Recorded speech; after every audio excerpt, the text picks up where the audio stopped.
Hi everyone, welcome and thank you for being here today. We're going to do something a little bit simple today and something that we've done before, but this will be a great practice and hopefully you'll like the painting that will turn out. I have an idea and I want to actually go back to the way I used to create with just primary colors.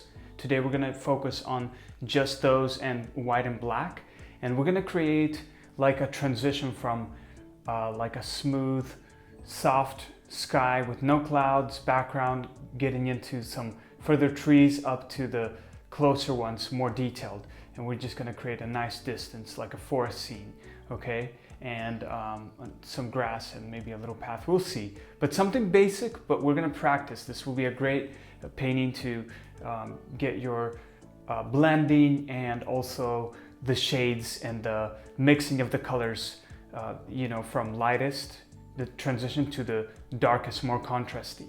Okay, that'll be a great practice for this piece. So that's what we're gonna do, and hopefully, like I said, we're gonna have a nice painting after we're done. So let's just go straight to it and go with the materials needed for today. I'm gonna use a 16 by 20 inch canvas, and this one is already gessoed a couple times and ready to go, so I don't apply anything to it. I just paint straight on, but you could use whatever canvas you have available. For brushes, of course, I always love to use my blending brushes here, 2 of them, because one, I like to lay down, dab in the water, take the paint once I have it mixed, my shades for where the blend I wanted blended, and I lay it down with water and paint, and then the second blending brush working dry to blend everything lightly and smoothly, and it creates a very beautiful blend. So 2 of those, and then also this is a size smaller, this is an M2, so we need one of these. And then we need, from my 4-piece set, we need 2 of these brushes. This is a number 8, okay? And then this is a number 4. These work really good for adding like the trees. And if you see my other tutorials, you know I use these a lot. So we need 2 of these. And then of course we need a 1/2 inch flat brush to draw out our trees and just more of the, hard edge kind of shapes, right? So a 1/2 inch flat brush, and then a 0 detail brush for the details. For paint, we're gonna use, from my 5 set, we're gonna use the titanium white. And then from my 24 set of acrylics here, I'm gonna show you which colors we need from this set. Medium yellow, scarlet, which is a type of red, ultramarine blue, and lamp black. And then I forgot to mention that we need one of these artist sponges. You can get them anywhere at an art store or online. This works also really good for adding like the trees and branches and bushes, things like that. So I'll show you how to use this, okay? And like I said, I've used this in my other tutorials before many times. And so basically you put it all the way in the water, squeeze all the water out so it can be nice and soft. And then you choose a corner, right? Once you have your colors mixed, and you choose one corner, pick the corner, dab it a little bit, practice on your palette paper, right?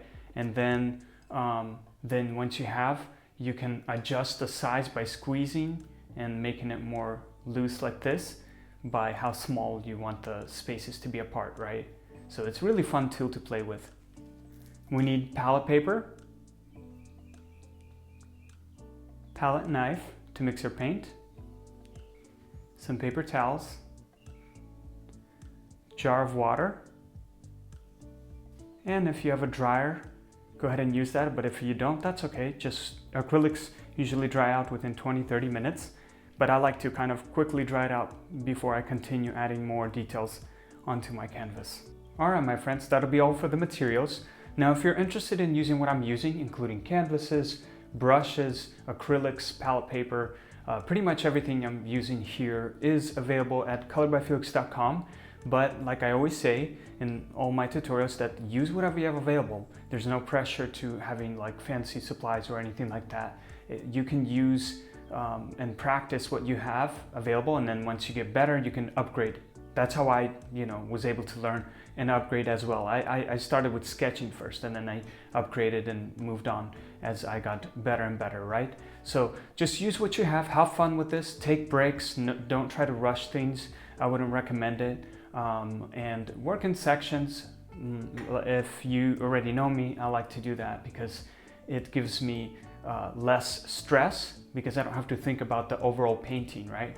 I just think about a first part that I have to work on, and I just focus on that, okay? Because then it makes it easier just focusing on, just like, let's say, the sky, right? Just the blend of the sky, and then from there, once I'm happy with the sky, then I can focus on the clouds or whatever's next, right?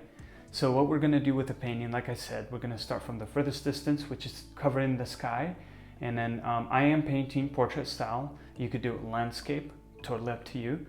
And then we're gonna get the background, and then the faraway trees, right? Using our artist sponge, and then from there we add closer trees and just kind of work our way up close. Okay, let's start mixing our colors to get the blend of our background.